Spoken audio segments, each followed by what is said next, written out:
أعوذ بالله من الشيطان الرجيم.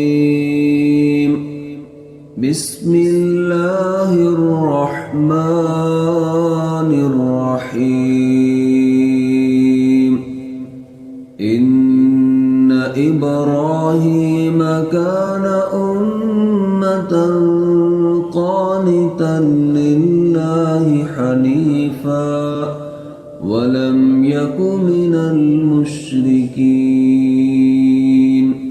شاكرا لأنعمه اجتباه وهداه إلى صراط مستقيم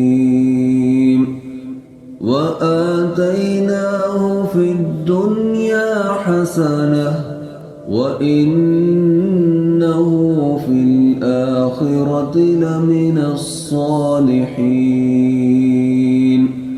ثم أوحينا إليك أن اتبع ملة إبراهيم حنيفا وما كان من المشركين.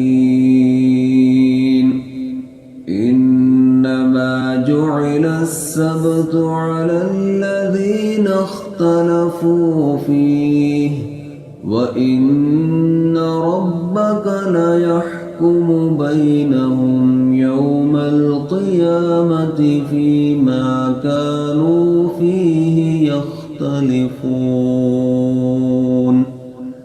ادع إلى سبيل ربك بالحكمة والموعظة الحسنة وجادلهم بالتي هي أحسن إن ربك هو أعلم بمن ضل عن سبيله وهو أعلم بالمهتدين. وإن عاقبتم فعاقبوا بمثل ما عوقبتم به ولئن صبرتم لهو خير للصابرين.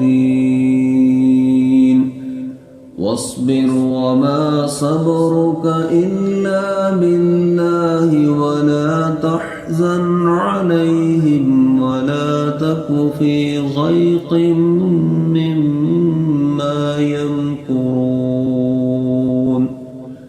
إن الله مع الذين اتقوا والذين هم محسنون.